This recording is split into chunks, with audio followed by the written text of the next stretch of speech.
What is up, RC enthusiasts? Check it out. Today I have my Blazer and my Bronco out here, and these two guys right here are probably two of my favorites for this scale RC. I'm gonna call them 18 scale, even though I know it's called an FCX24 for that one.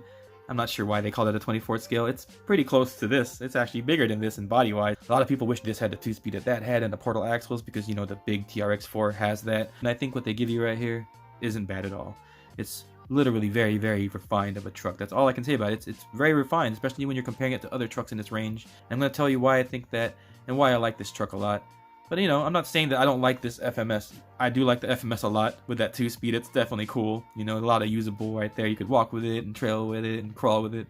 And this one right here, it's more like whatever transmission you put in it. You know, if you put the low speed gears, you're stuck with a low speed. You put the high speed gears, you're stuck with a high speed. Or you're like me, you have a brushless system in here now and you're running 3S, so you can actually get the speed with the low range gears. But either way, you know, people are going to mod these things and make them their own. I'm just here to let you guys know what I think of them stock right now. This guy right here, out the box, the tires would spin on the wheels. Yeah, even these wheels right here, they spun on the rim, you know, so the bead locks are not really holding these tires in well. Both of them were like that out the box, and I did fix both of them by just adding something to take up the space in the back so it clamps a little bit better. And all of this is double-sided tape I put in there, and I just wrapped it around once, as you can tell right here, kind of. You can see it popping out, which that's why I did it in the back, so you can't see it. The front still looks normal and good.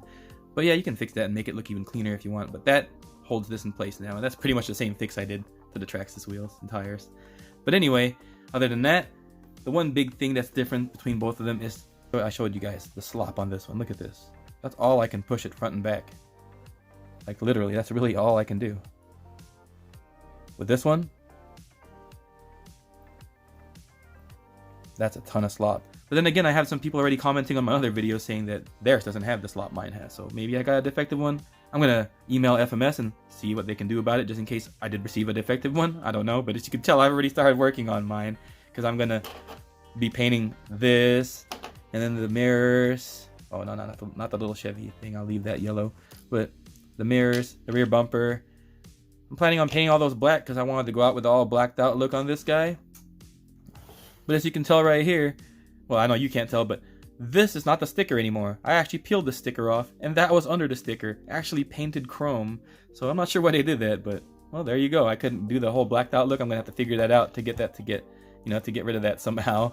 I don't really want to paint the whole body because it's already painted and it's nice and shiny, but maybe I'll paint it maybe flat black or something, take all the stickers off and paint it. I don't know what I'm gonna do with it yet. Maybe just leave it the way it is and just black out everything else and just leave that stripe there for now, and find a way to make the stripe a little darker maybe, and that should fix that problem maybe. And the other thing I want to mention about it right here is the body mounting clips. They're both clipless. They don't use body clips. They just use like snap-on body styles with little clips down, with little snapping clips down here. I like the Traxxas one better. It's a lot easier to use. And I know some people have had issues with the Traxxas one kind of being loose or whatever, not holding their bodies on there. I don't have that problem with mine. It is pretty easy to fix if you do have a problem with that. On the clip itself, in between the clip that goes forward and backwards that you pull, you can actually put a little spring right there from the little servo savers from little RC cars, and that will actually make it stronger and keep it, you know, latched in place pretty well. But like I said, I just had no problem with mine yet. But the way to mount the body on this one is just a little bit more finicky. Not much more, still good, just a little bit more finicky than the Traxxas one. But it's very secure. And as you guys can tell right here on my truck, I 3D printed some rock sliders for the bottom right here. I'm going to have the link for that below, and somebody was cool enough to post that up on Thingiverse for free to hook it up, you know, so people, print yourselves one of those, but don't sell them. It's not your file. Don't be selling people's files. Whenever I print people's files, and I print multiple of them, it's not because I plan to sell them, it's because I usually give them away. And I'm pretty sure the makers of the files don't care if you're giving them away, but if you're profiting off of their design, that's not cool. Let's get back to these guys right here. As you can tell, I have these fake high racks on these right now. They're pretty hard tire sidewall wise, but they grip pretty good surprisingly. And I have wheel weights in the front now. They're pretty close to the weight of the Traxxas wheel weights, but they're my own, you know, hack of a wheel weight. I don't know if you guys can tell, but those are Traxxas wheels right there. It's actually the all black version of these wheels. They're both methods. I'm not even sure why I'm trying to show you guys this, but if you guys know the stock Traxxas layout with the way they routed their wiring and everything underneath the battery tray and everything, it's a pretty neat setup, you know. Obviously mine is so janked up with wires right now, and it's got a brushless setting and stuff, but look how easy it is to snap this body back on. Done. Can't do that with this one right here. I gotta turn it around, make sure I have all the 4 points in play. Oh, whatever. You probably get used to it eventually, right? But yeah, here you can take a closer look to this one. I'm actually running a 600 mAh battery. That's still an FMS battery from my 6x6. I believe that's what this came out of. Check it out. It fits in the location right there, so you can get a lot of runtime with it. But as soon as you pull the battery out, the stock one, when I pulled it out of here, I looked at it and I was like, oh, well, all the wires should just literally tucked underneath the battery. So when the battery comes off, all the wires should just flopping around here. They're not secure anywhere. So it's a little less refined, you know, than the Traxxas one for sure. The way it was built, and the way it runs, the way it feels.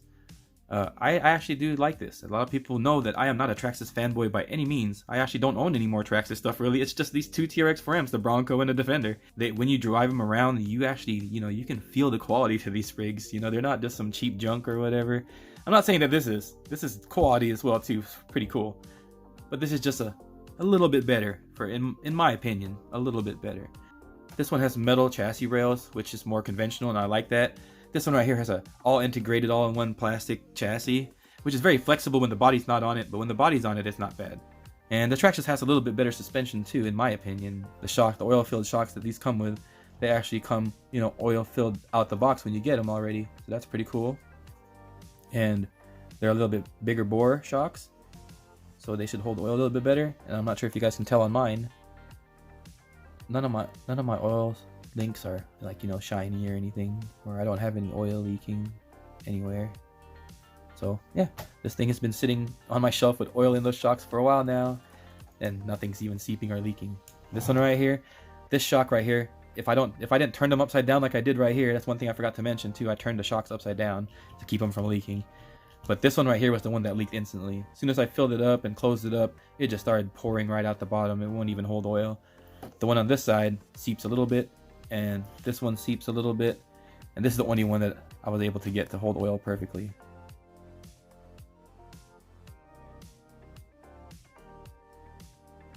Well, there you guys go. Just my little thoughts about these two rigs right here. They're both awesome. You know, pick the one you like. You're a Bronco fan, get the TRX4m. You're a Blazer fan, get the FMS. You're not going to go wrong with either of them.